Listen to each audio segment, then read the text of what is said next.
might be involved in that, or we have expats overseas. There are changing laws in those countries on a regular basis, and in some cases they've identified some foreign exposure to income taxes that we may have to fund.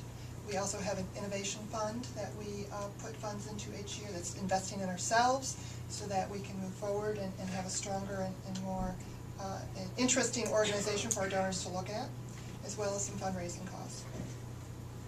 So that's sort of the end of the sort of financial aspect of my presentation. I do want to spend a little bit of time on customer service survey.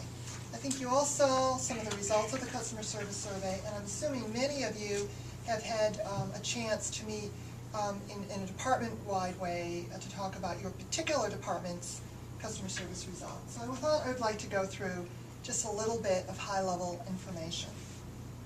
This is how the customer service survey was broken down into these conal areas, or as I would like to call them, divisional areas. So you can see in each of these areas what happened to that particular division from 2009 to 2010. So the functional areas, which is what we are right now called, has gone up 11.9 points. Tremendous. I want to thank all of you for the work that you have all done and the impact this has made. I know last year was a little devastating for us, for all of us that were here and got the results of the survey last year. I think a lot of people were somewhat hurt by it, and others were inspired by it to do better. And it looks like we were more inspired than hurt, because we really took a lot of action, and I think you've done a really good job. Some of our individual department achievements. Information services kicked butt this year. Thank you. Thank you.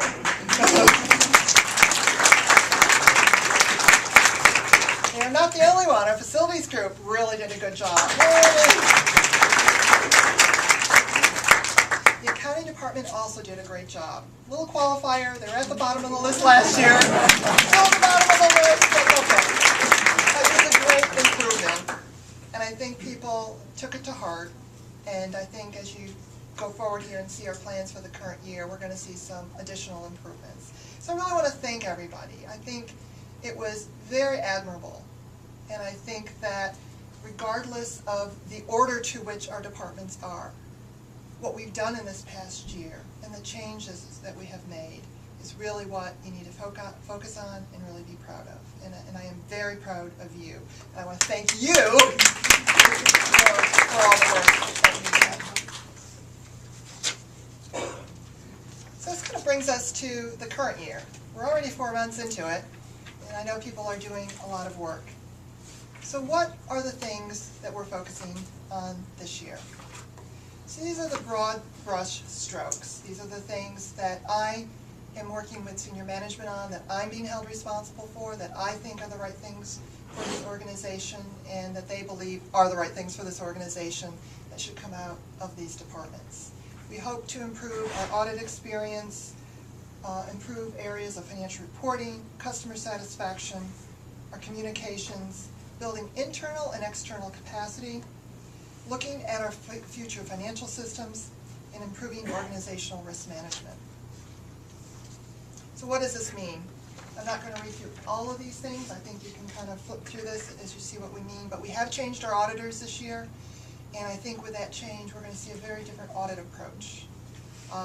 We have to be better at what we do, but I think we're very excited that we have a new set of auditors, BDO, who's coming in with new and fresh eyes, and their approach, I think, will have a little bumps in it along the road, but I think we're very excited that they are going to provide a new, fresh way to look at us and audit us.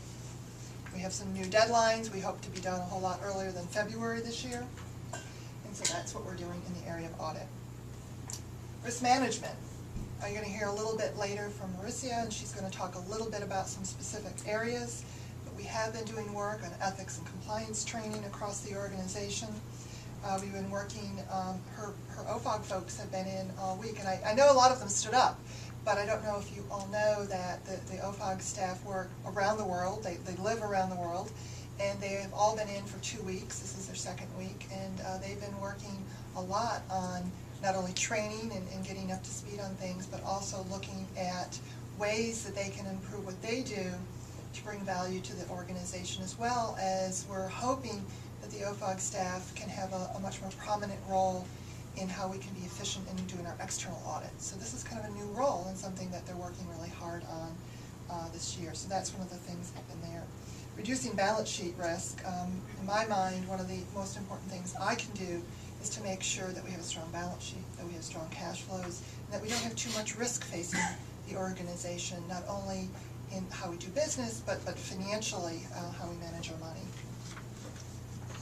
Financial reporting, that's something that was on our radar last year. Not as much got done as we wanted to, and so we're really putting a very front-forwarding face on financial reporting, making sure that the information that is out there and able to be used by the world is good information, that it's timely, that the information is getting into the system timely, and that the reports we have and the information we have are useful to our end users. Making sure that we as an accounting department are closing our books, doing the reconciliations, again, to make sure that everything's accurate. If we're not doing our reconciliations, how do we know it's accurate? It takes us a year to do a reconciliation. We only know once a year if it's been accurate or not for the past 12 months. This goes on to the financial reporting, some of the work that we're doing. I'm also starting to hold some meetings with the help of my coworker, Peter Clancy. We're hosting meetings now once a quarter to which we are taking a detailed look. It's a mix of accounting folks and the regional folks and sitting down and looking at the net surplus deficit reports so that we all understand where our issues are, which numbers we have to work on, and to hold everybody accountable to those end state numbers. And then the bottom item hasn't got a lot of exposure yet, but one of the things I'm really focusing on this year, and something that I've done in previous organizations, is to help our departments get better by measuring what you do, by understanding